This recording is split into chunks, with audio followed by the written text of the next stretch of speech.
Hello and नमस्ते सबैजनालाई। आज चाहिँ भाइटिका हो। भाइटिकाको दिन चाहिँ साडी लाउनु पर्यो भनेर मैले चाहिँ आफै कोसिस गरेर लगाएको साडी हो। तर के मिलेन गाइज। पछाडि फिन्जो पनि लाउन आएन कि के भयो कस्तो अप्ठ्यारो पनि भइरहेको थियो। र पनि यतिकै आउटफिट चेक भनेर चाहिँ म यहाँ घुमी देखाइरहेको छु। अनि घरि यसो गर्छु घरि उसो गर्छु होइन, धेरै राम्री पो देखेँ कि भनेर यहाँ मैले फेरि पाउजु लगाएर पनि देखाइरहेको छु। हजुरहरूलाई कस्तो लाग्छ बिच्छु र पाउजु लाउन? मलाई चाहिँ एकदम मनपर्छ। अनि पछाडिबाट साडीलाई यसरी चिप्दाखेरि कस्तो राम्रो देखिने रहेछ भन्दै यहाँ हेरेर आफै मक्क पर्दैछु। अनि सबैजनाले साइदको टिका लाउनु भयो होला होइन। मैले चाहिँ आज साइदको टिका भने चाहिँ ढोकालाई मात्रै लाउन पाएँ। तर मैले विस भने चाहिँ साइदमै माग्न पाएँ मेरो दाजुभाइको लागि। म यहाँ सामान ठिक पारेको देखाउँदैछु। जानी नजानी भए पनि मैले आफै के गरेँ मलाई नै थाहा छैन। अनि यहाँ म वेट गर्दा पागल भइसकेँ गाइज। 1:01 गइसकेको छ। अनि म नि पर्खाइमै छु अझै पनि। बाइकमा आउने भएपछि टेन्सनै हुँदो रहेछ क्या गाइज। अनि मैले यहाँ कल गरेर सोधिरहेको छु कहाँ आइपुग्नु भयो भनेर। बल्ल इला मरे ल आइपुगिहाल्नुहुन्छ अब भनेर बसिरहेको थिएँ। मलाई चाहिँ कति बेला आउनुहुन्छ हतारै भइसकेको थियो। केही गरी टाइम पनि पास भइरहेको थिएन। कस्तो अल्छी लाग्दो भएको क्या। अब कोही छैन। 1:14 गयो भनेर म यहाँ देखाइरहेको छु। पक्नु आउनु मात्रै मैले जानेको छु। यस्तो रिसाएर बस्छु नि भन्ने जस्तो चाहिँ मलाई लागिरहेको थियो। तर कहाँ रिसाउन सकिन्छ र आफ्नो माइतीसँग होइन। अनि र पनि मैले यहाँ फोन ट्राई गरेको छु। कतिचोटि गर्दा पनि यहाँ लागेको छैन। मलाई टेन्सन भइरहेको थियो। र पनि म वेट गरेर बसिरहेको थिएँ। फेसबुकको हेरो सबैको पोस्ट देखिसकेँ। अब मेरो माइती चाहिँ कति बेला आउनुहुन्छ भन्ने भइरहेको थियो। मलाई टेन्सन पनि भइरहेको थियो कति बेला चाहिँ आइपुग्नुहुन्छ भनेर। मैले बार फोन ट्राई गरिरहेको थिएँ। कति बेला चाहिँ लागि पनि रहेको थिएन। अनि म यताउता हेर्दै पनि छु के आउँदै हुनुहुन्छ भनेर। आउनु चाहिँ भएको थिएन। अनि बल्ल फोन उठेपछि कहाँ आइपुग्नु हो भन्दाखेरि चाहिँ अब पखलादेखि उँभो लाग्यो भन्नुभयो। अब चाहिँ आइ नै पुग्नु हुने रहेछ। अब चाहिँ आइहाल्नुहुन्छ भन्ने मलाई ढुक्क एउटा हुन्छ नि मनमा शान्त भइसकेको थियो। अनि त्यसपछि म अलिअलि भ्यू हेर्नु पऱ्यो भनेर चाहिँ यस्तो ओह्रालो जाँदै थिएँ।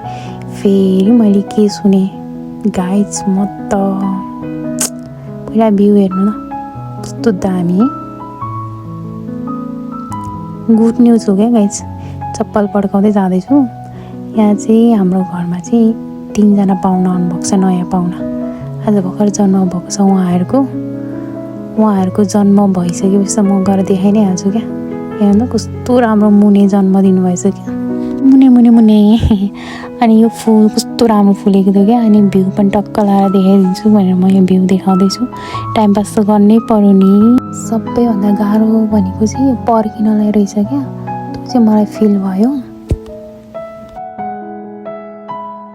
बल्ल मेरो सास आयो क्या। यति खुसी हुँदै म घर गएँ। अनि यहाँ तलबाट मेरो 2टा भाइ, यहाँ दाइ भेट भयो। यहाँ नमस्ते कार्यक्रम सुरु भयो। मेरो यही कमजोरीले गर्दा चाहिँ म भोइस ओभर गर्न बाध्य छु गाइज। बल्ल मेरो माइतीहरूलाई चाहिँ म अब टिका लाउने भएँ। पोहोरको साल पनि मैले टिका लाउन पाएको थिइनँ। अनि यो साल चाहिँ मलाई टिका लाउन जुरेको छ मेरो 4जना माइतीहरूलाई। परारको साल पनि मैले यसरी नै टिका लाउन पाएको थिएँ। सालै नै यसरी टिका लाउन पाऊँ भन्ने मलाई मनमा नै पनि भइरहेको थियो। अनि यहाँ म भाइलाई चाहिँ अड्दैनस् भने अर्को पनि चकटी लिएर बसेँ भनेर चाहिँ यहाँ म खुरु लाएर 3 पन्का घुम्दैछु। कति घुमेँ यहाँ भिडियोबाट मात्रै थाहा हुन्छ क्या। म त रिगाटै चलिसकेको थियो। मैले बिर्सी पनि सकेँ क्या गाइज केबाट के गर्ने भनेर। मैले कसरी गरिरहेको छु कुनै मिस्टेक भएछ भने चाहिँ भगवान् माफ पाऊँ। तर मैले चाहिँ यहाँ जानी नजानी भए पनि गर्दैछु। अब के गर्नु त। बरु सेन्ट छर्किनु नि भन्ने जस्तो लागिरहेको छ मेरो दाजुभाइलाई चाहिँ। तर के गर्नु संस्कार हो। यहाँ तेल चाहिँ लगाइदिनै पर्यो। नुहाइहाल्छु भन्ने भइरहेको छ क्या। लाउनै मान्दैन क्या तेल चाहिँ। अनि यहाँ म पुज्दैछु मेरो भाइहरूलाई मेरो दाइहरूलाई। अब यहाँ टिकाकै काण्ड भयो। के भयो भन्नुहुन्छ भने साइदको बेलामा बनाएको टिका सबै कस्तो भएर चाहिँ ढाडिएछ क्या। यहाँ पानी हालेर भए पनि अब बनाउँदैछु। अब कस्तो लाग्छ थाहा छैन। निधारमा चाहिँ कमसेकम लागोस् भन्ने भइरहेछ। जस्तो भए पनि म यहाँ लगाइदिँदैछु अलिअलि गर्दै। म अघि रिसाएको थिएँ भन्ने कुरा साँच्ची होला मैले पुरै बिर्सेँ क्या। मैले भनेको थिएँ म पुरै बिर्सिन्छु यस्तो कुराहरूलाई, म दिमागमा राख्नै सक्दिनँ भनेर चाहिँ भनिरहेको थिएँ नि। त्यही हो, मेरो यस्तै हुन्छ क्या, एकछिन रिसाउँछु अनि त्यसपछि एकछिनपछि चाहिँ बिर्सिहाल्छु क्या सबै कुरा। म यहाँ आफ्नै कुरा पनि भन्न भ्याएँ है। अनि यहाँ के भन्दै यहाँ टिका लगाइदिँदैछु। तेरो चाहिँ निधार कहाँ छौ, निकाले भनेर भन्दैछु यहाँ भाइलाई पनि। अनि यति धेरै कपाल पालेको छ नि त अगाडिसम्म। अनि यहाँ टिका लगाइदिँदैछु के भन्दै हँसाउँदै पनि छन्। आज टिका चाहिँ बिग्रेछ, यो कस्तो लाग्ने हो भन्दै, नबिगारे पनि भन्दैछ भाइले। तर अब जस्तो भए पनि लगाइदिन्छु। 7वटा टिका चाहिँ निधारमा हुनु पर्यो, अरू कुरा थाहा भएन भन्दै यहाँ म पुरा आफ्नो काम बिगारेपछि चाहिँ आफ्नै हुन्छ नि तारिफ गर्दै यहाँ लगाइदिँदैछु। मैले यतिकै त भन्न सकिनँ, तर यो भिडियोबाट मेरो दाजुभाइको लागि चाहिँ म थोरै केही भन्न चाहन्छु। दियो जस्तै तिम्रो जीवनमा सदैव उज्यालो छाओस् मेरो प्यारो दाजुभाइ, अनि जितेर देखाइदिनु त्यसलाई जो तिम्रो हारको प्रतीक्षामा बसिरहेका छन्। शरीर थाक्ला तर कहिले नआत्तिनु, ती थकान पछिको सफलतामा ताली बजाउने हजारौँ नहोलान्, तर तेरो दिदी भने अवश्य हुनेछ। आज चाहिँ फुल अन मजा लिने हो क्या। माइतीको चाहिँ अब खुट्टा ढोगाएर ढोग्नै पर्छ भनेर यहाँ म भनिरहेको छु, अनि ढोग्दै पनि छन् बिचराहरू, माया पनि लाग्छ क्या। अब बल्ल बल्ल मेरो खाना खाने टाइम भयो। यति बेला चाहिँ लगभग 2:30 भइसकेको थियो होला खाना खाँदा चाहिँ। म खाना खाइरहेको छु कि खाजा खाइरहेको छु म आफै कन्फ्युज भइरहेको थिएँ क्या। अहिले भोइस ओभर गर्दा चाहिँ मलाई हाँस उठ्यो क्या। मैले कति धेरै भिडियो लिएको रहेछु क्या आफूले खाना खाएको, मैले बिर्सिरहेको थिएँ क्या। मैले अगाडि राखेर क्यामेरा राखेर खाना खाइरहेको छु भनेर बिर्सिरहेको थिएँ। यति धेरै गफ गरिरहेको थिएँ नि म दाजुहरूसँग, यति लामो समयपछि भेट भएको। त्यही भएर होला कि गाइस बिर्सिएछु मैले। मेरो क्यामेरा क्वालिटी राम्रो हो कि मै राम्री हो भनेर चाहिँ यहाँ म चेक गर्दैछु क्या। भन को राम्री। म चाहिँ आज मनैबाट खुसी छु भनेर चाहिँ यही भिडियोबाट प्रमाणित हुन्छ क्या। थोरै भए पनि मैले कहीँ भिडियोमा बोलेको छु, सुनौँ है त।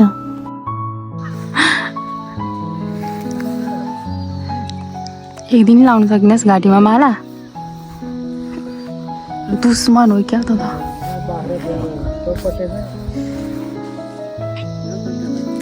यदि तपाईँहरू बिना सेलेरी फोटो खिच्न चाहनुहुन्छ भने यहाँ आउन सक्नुहुन्छ।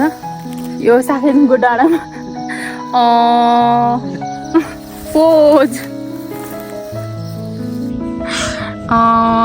पोज खोइ त, पोज चेन्ज। फोटो खिच्दिनु न, टिका लगाइवरि आइसक्नु भयो, खिच्दिनु न। कोही भएन हाम्रो 4जना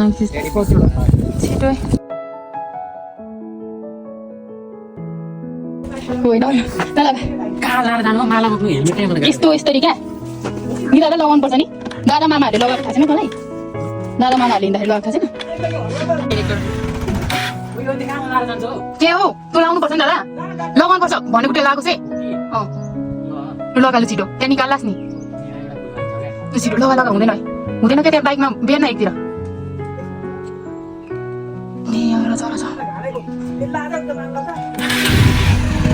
लाज। तिहार पनि सकियो भने चाहिँ अब फेरि भयो क्या। मलाई कस्तो भइरहेको थियो। आज त बस्नु नभनेको बस्न पाउनु भएन, नराम्रो पनि लागेको होला दादाहरूलाई पनि, मलाई पनि कस्तो नराम्रो लाग्यो। के गर्नु त अब, दादाहरूको कामै भुलदेखि सुरु भइसकेपछि बाई त भन्नै पर्यो। बाई बाई दादाहरू, अर्को साल भेटौँला चाँडै नै। हेलो गाइज, होइन दिदीलाई सब्सक्राइब र लाइक सेयर सब्सक्राइब पनि गरिदिनु होला होइन। अनि टिकटकमा पनि फलो गरिदिनु होला। अनि मेरो नाम दिदीले डिस्क्रिप्सनमा राखिदिनुहुन्छ कि, मलाई नि सब्सक्राइब गरिदिनु होला है त। ल ह्याप्पी तिहार। लाइक र सब्सक्राइब भन्ने कुरा त तपाईँलाई भिडियो मन पर्यो भने गरि नै हाल्नुहुन्छ। And thank you so much for watching guys, bye bye. एकछिन भिडियो बन्द नगर्नु ल, मैले जबरजस्ती गरेर बनाएको भिडियो चाहिँ देखाउने भिडियो चाहिँ क्या, हेरिदिनु होला।